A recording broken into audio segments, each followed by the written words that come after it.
Hello everybody, this is Mark at M7 Speed in Mooresville, North Carolina. Today we're going to show you a little bit about our C-Wing. C-Wing fits both the R53 and R56 hatchback minis.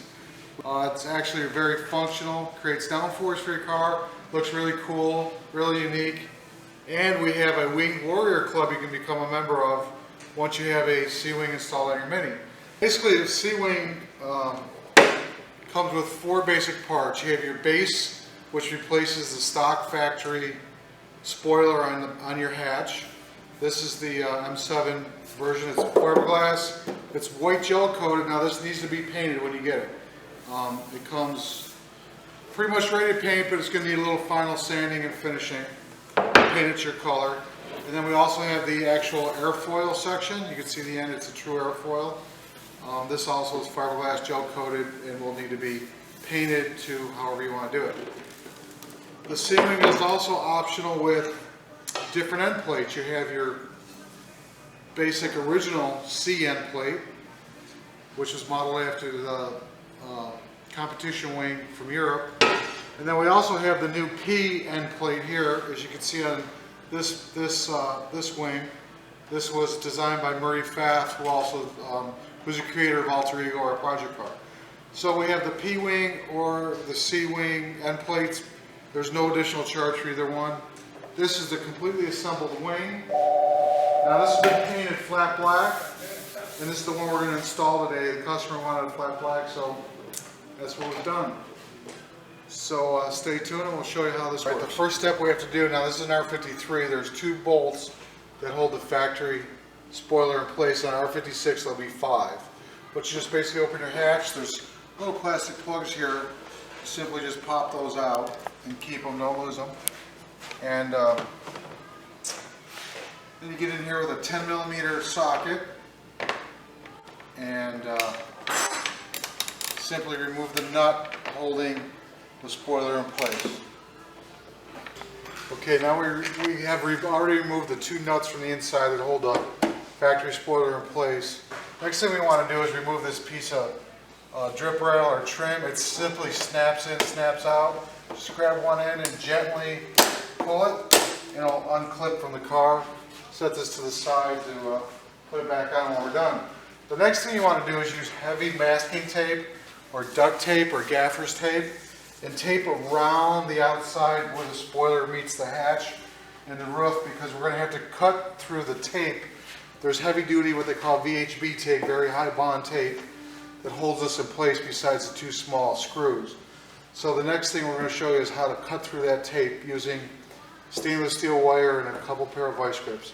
So again, the tape here is to protect your paint, so you keep your Mini looking great. Okay, so to cut through the tape that holds the factory spoiler on, we've improvised this little tool. It's made with 30 thousandths diameter stainless steel safety wire that you can get from your buddies who race, or a speed shop, or even a hardware store will sell stainless steel wire. You try heavy duty fishing line, that also works. And 2 small pair of vice grips, clamp the wire at each end, give yourself 10-12 inches to work with here. And it's used like a knife to cut through the tape. So basically you just start and get the wire worked underneath the spoiler and the hatch, and basically work it back and forth, cutting through the tape. And you can feel it start to cut through, as you can see, and the tape is spotted all the way around, so you got to go all the way around where the bolt is, which is about here, to cut that tape. And once it gets cut through, you'll know it. The spoiler loosens up. So the good thing to do here is just be nice and methodical. Don't try to go too fast. You got to pull pretty hard to cut through it, but go back and forth like a saw and work around. Just visualize where that screw is. And, that's it. Okay, now we've removed the factory spoiler. Here it is here, and you can see the tape that we cut through right here. So it gives you an idea about the area you have to cut through. But it took literally 2 minutes to do that. So keep this, put it to the side for future use if you want to ever sell the car, trade it in, or sell it. So here's the wing base we're going to install in the car. Now this has already been painted, but the first thing you want to do once you remove your spoilers, test fit this to the car. It should fit no problem, but just in case, before you spend money painting, you want to make sure that it fits the car. But 99% positive it'll fit your car. So now that the wing's been painted by your body shop, or you can do it at home, the next step is we have to install the VHB tape, just like the factory spoiler had, but we use it a little bit different. In the install instructions, it shows you very clearly where to put it. So basically it's just unroll, we pre-cut it to length for you. This is very sticky stuff, so have patience, but make sure your hands are clean and place it per the instructions approximately. And so we do that 5 places on the R53. Now on the R56 you don't use VHB tape, you use silicone caulk, but that's a different video for a different day. Okay, so now we're going to show you how to put the activator for the VHB tape onto the hatch. First I wipe down the hatch with some Windex or some general purpose cleaners to get the road dirt and that. If you have grease and wax remover, that'd be good too. You know, wipe it down the best you can. Simply open the packet. There's a little towelette in here. It's a little foam deal, and you got a couple minutes to work with it. So just general area where the tape's going to contact the hatch. I like to do the whole area, that way you know you got it all. Just wipe this activator on the hatch. It will not harm your paint, but it will create the proper chemical reaction when the tape contacts the hatch. So that's basically it. Okay, so now we prepped the hatch with the 3M activator. We have our 3M tape on our wing base, and we pulled the red protective covers off the tape. So it's all set to place now. So now just a word of caution, you have one shot at this. So you want to make sure it's in the right spot before the tape contacts the hatch, or you'll have to cut through the tape again like we did before and start over. So basically, locate your base on your hatch, get the 2 studs started in the factory holes. Now what I like to do is pull down to the back so that it's all the way back to give you as much clearance as you can in the front.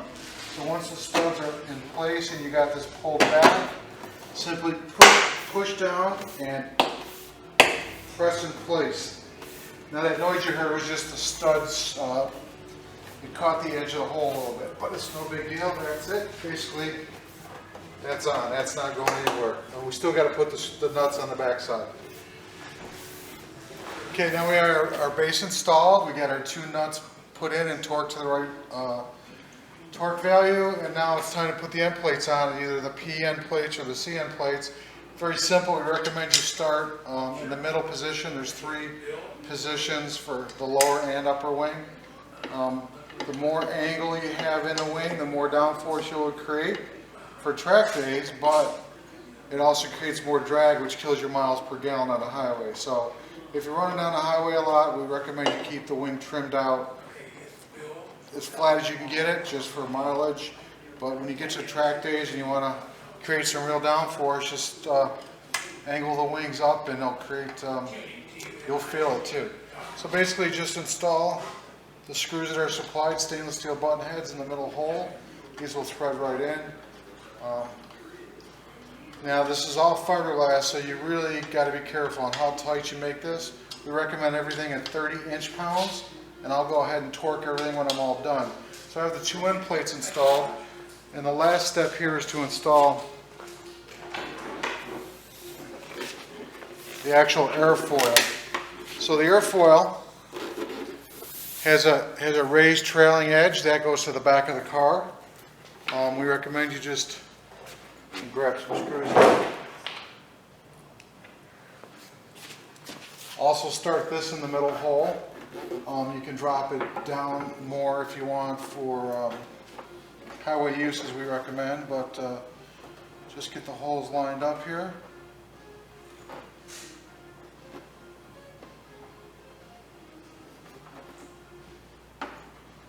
Start your first screw.